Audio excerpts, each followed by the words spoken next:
नमस्कार, capital TV देख रहे हैं आप। मैं हूं आपके साथ पूजा। ब्रेकिंग नाउ में बड़ी खबर आपको बता रहे हैं। राहुल गांधी की संसद की सदस्यता जाने के बाद लगातार कांग्रेस हमलावर है और आज एक बार फिर से कांग्रेस का ब्लैक ड्रेस प्रोटेस्ट नजर आया है। आज एक बार फिर से कांग्रेस के तमाम सांसद संसद पहुंचे और जमकर नारेबाजी की, जमकर हंगामा हुआ, जिसके बाद संसद की कार्रवाई को स्थगित कर दिया गया। इसी बीच कांग्रेस ने एक बैठक भी बुलाई। बैठक की तस्वीरें आपको दिखा रहे हैं। आप देखिए कि बैठक में तमाम कांग्रेस के सांसद एक बार फिर से काले कपड़े में ही नजर आ रहे हैं। सीपीपी हॉल में कांग्रेस ने दोनों सदनों के अपने अपने सांसदों की यह बैठक बुलाई थी, जिसमें शामिल होने के लिए राहुल गांधी खुद संसद पहुंचे थे। राहुल गांधी की भी तस्वीरें आपको दिखा रहे हैं। ये राहुल गांधी आप देख सकते हैं, जिनका चेहरा बिल्कुल मुरझाया मुरझाया सा जरूर है, लेकिन वो इस बैठक में शामिल होने के लिए पहुंचे। उसी के बाद मल्लिकार्जुन खड़गे ने भी अपने दफ्तर में एक बैठक बुलाई थी, उसकी भी तस्वीरें आपको दिखा रहे हैं। साथ ही ट्विटर पर लगातार कांग्रेस की तरफ से जो बीजेपी हो या मोदी सरकार हो, उसको लेकर हमला बोला जा रहा है और विपक्षी एकजुटता की कोशिश जो है वो कांग्रेस की तरफ से की जा रही है। पर बड़ी खबर आपको बता दें, कांग्रेस से विपक्ष के कई बड़े बड़े नेताओं ने दूरी बना ली है। इस बड़ी खबर पे मेरे साथ न्यूज रूम से जुड़े हुए हैं कैपिटल टीवी के editor in chief doctor Manish Kumar. Congress बार बार चाह रही है कि राहुल गांधी के मुद्दे में विपक्ष को एकजुट किया जाए। क्या वाकई विपक्ष एकजुट हो पा रहा है? देखिए, पहली एक बड़ी जानकारी मैं आपको दे दूं। बहुत दिनों के बाद अक्सर राहुल गांधी कांग्रेस पार्टी के मुख्यालय नहीं आते। वो अपना, उनका अलग स्टाफ है, उनका अपना सेक्रेटेरिएट है कांग्रेस पार्टी में। वो जो कांग्रेस हेडक्वार्टर है वहां नहीं आते, 24 अकबर रोड। लेकिन आज वो वहां पहुंचे और इसलिए ये इंपॉर्टेंट है क्योंकि यहां इनकी मुलाकात हुई संजय राउत से। संजय राउत और राहुल गांधी की मुलाकात, अब देखिए कि क्या जमाना आ गया है।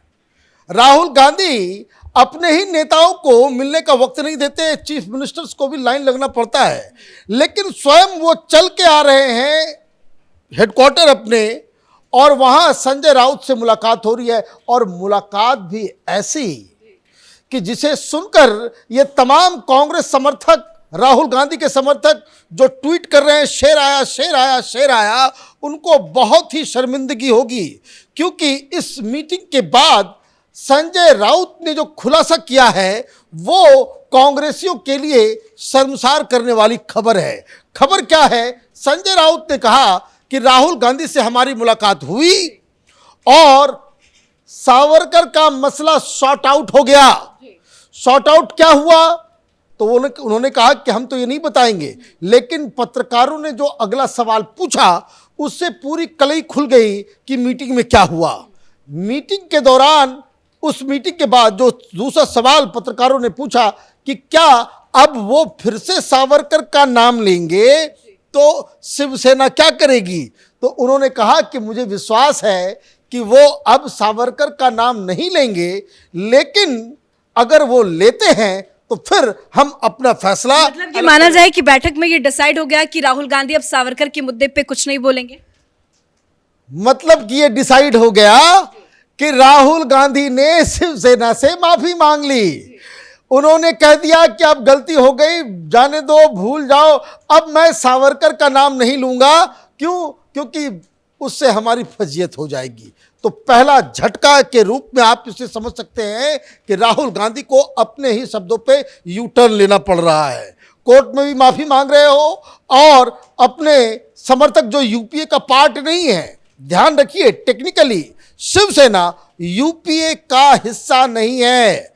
विपक्ष में वो जरूर है, लेकिन ये यूपीए का हिस्सा नहीं है और इसीलिए आप नॉन यूपीए पार्टनर्स के साथ भी आपको माफी मांगनी पड़ रही है। और ऐसा क्यों हुआ, इसकी इनसाइड स्टोरी भी समझनी जरूरी है। दिक्कत क्या हो रहा है कि राहुल गांधी को बचाने के चक्कर में, उनको लॉन्च करने के चक्कर में जो सोनिया गांधी ने प्लान बनाया, जो कांग्रेस पार्टी ने प्लान बनाया, वो एक एक करके धाराशायी होता चला जा रहा है। जैसे आज सवेरे सवेरे एक एडजर्नमेंट मोशन मनीष तिवारी ने डाला था। अब किस लिए डाला था? क्योंकि कांग्रेस पार्टी इस पूरे मसले को, चूंकि वो बैकफुट पर चली आई है, उसको डाइवर्ट करने के लिए स्पीकर महोदय के खिलाफ ही ये नो कॉन्फिडेंस मोशन लाने वाले थे। तो मनीष तिवारी तो सुप्रीम कोर्ट के वकील हैं, तो उनको सोनिया गांधी की तरफ से कहा गया कि भाई आप ड्राफ्ट तैयार कर लें। ड्राफ्ट तैयार हो गया और सवेरे उन्होंने एक एडजर्नमेंट मोशन जो है उन्होंने उसके लिए अप्लाई भी कर दिया। नो कॉन्फिडेंस मोशन के जो कागजी कार्रवाई है वो पूरी तरीके से पूरी हो गई और कांग्रेस पार्टी के जो मैनेजर्स हैं लोकसभा में उनको मनीष तिवारी ने वो सब कुछ सौंप दिया कि अब आज हंगामा करने के बजाय हम लोग नो कॉन्फिडेंस मोशन के ऊपर बातचीत करेंगे। अब आप ये समझिए, ये सारी चीजें हो गई, उसके बाद मालूम चल रहा है कि तमाम विपक्ष के लीडर्स जो परसों वो डिनर कर रहे थे खड़गे साहब के घर में, उन्होंने कहा ये वाहियात काम हम लोग उसमें साथ नहीं है। जो टीएमसी, जो ममता बनर्जी की पार्टी इनके साथ पार्लियामेंट में प्रोटेस्ट कर रही थी, आज ममता बनर्जी ने अपना प्रोटेस्ट अलग रूप से किया। मतलब कांग्रेस से अलग, कांग्रेस से इतर, राहुल गांधी के डिस्क्वालिफिकेशन से बाहर वो अपना अलग एजेंडा चला रही है। तो आप ये समझिए कि राहुल गांधी की रणनीति, कांग्रेस पार्टी की रणनीति वो हर 24 घंटे में बदलते चली जा रही है। कारण यही है कि कांग्रेस पार्टी ने सारे जो कह सकते हैं कि हाथ पैर चला करके इन्होंने देख लिया। तो क्या माना जाए कि ममता बनर्जी ने भी कांग्रेस से दूरी बना ली, क्योंकि उनको प्रोटेस्ट करना था तो वो दिल्ली भी आ सकती थी। वो पश्चिम बंगाल में 2 दिन का प्रोटेस्ट कर रही है, दिल्ली ना आना, वहां अलग तरीके से प्रोटेस्ट करना, क्या मैसेज दे रहा है? देखिए, ममता बनर्जी हो, शरद पवार हो, अखिलेश यादव हो या कोई भी हो, ये राहुल गांधी के लिए तो अपनी राजनीति नहीं चलाते। सबका अपना इंटरेस्ट है, सबको अपने पार्टी की भलाई देखनी है। अब वो they don't want to get trapped into Congress game. Congress का गेम क्या है? कांग्रेस ये चाह रही है, भाई देखिए तमाम विपक्षी लीडर अब प्राइवेटली बोल भी रहे हैं कि ये क्यों तमाशा कर रहा है। भाई आप हाईकोर्ट जाओ और जो आपकी बर्खास्तगी, जैसे आज मैं आपको खबर दे दूं, लक्षद्वीप का जो मोहम्मद फैजल, जो एक क्राइम क्रिमिनल केस में बाकायदा उसको सजा मिली थी, उसको डिस्क्वालीफाई कर दिया गया था, तो वहां पे हाई कोर्ट के अंदर उसके डिस्क्वालिफिकेशन को स्टे ये लगा दिया गया उनके सेंटेंस को, तो आज उसकी बहाली हो गई। जो लोकसभा का सदस्य लक्षद्वीप से आता है मोहम्मद फैजल, वो उसके डिस्क्वालिफिकेशन को खत्म कर दिया गया, वो वापस सांसद बन गया। राहुल गांधी भी ये काम कर सकते हैं।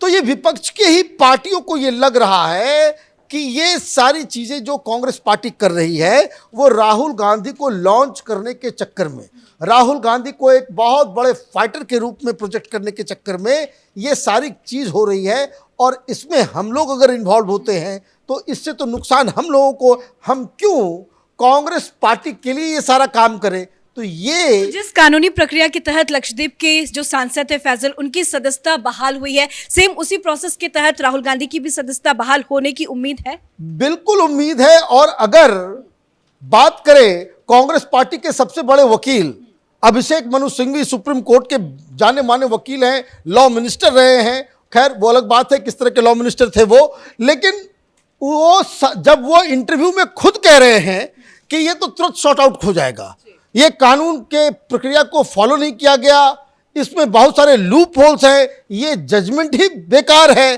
भाई आप हाई कोर्ट क्यों नहीं जा रहे हो? और ये हाई कोर्ट मूव नहीं कर रहे हैं, हायर कोर्ट में अपील नहीं कर रहे हैं, तो ये जो विपक्ष के लोग हैं वो कांग्रेस के इस गेम को अब समझने लगे हैं कि हमें खामखा कांग्रेस पार्टी इस्तेमाल कर रही है। एक ऐसा माहौल बनाया जा रहा है जिसमें राहुल गांधी एक विपक्ष का चेहरा बन करके उभरे, तो हम इस खेल में शामिल नहीं होंगे। और इसलिए जो आपने पूछा, ममता बनर्जी अलग राग ये कर रही है, केजरीवाल अलग अपना खेल चालू किए हुए हैं, तो जो तमाम जो कॉम्पिटिटर्स थे वो अलग अलग अपनी अपनी रणनीति पे बनाने के लिए वो मजबूर हो गए हैं, क्योंकि कांग्रेस पे ये लोगों का भरोसा खत्म हो गया है। धन्यवाद जानकारी के लिए। तो कांग्रेस की तरफ से लगातार विरोध प्रदर्शन जताया जा रहा है, अडानी का मुद्दा भी बार बार उठाया जा रहा है। और एक बार फिर से संसद में जेपीसी की मांग को लेकर विपक्ष जो है वो अड़ा नजर आया। वी वांट जेपीसी, इसके नारे भी लगाए गए। तो वही राहुल गांधी का मुद्दा भी अहम है और राहुल गांधी को लेकर अलग अलग जगहों पे कांग्रेस का विरोध प्रदर्शन भी जारी है। इस बड़ी खबर में मेरे साथ फिलहाल इतना ही। कैमरा पर्सन अशोक के साथ मैं पूजा, कैपिटल टीवी।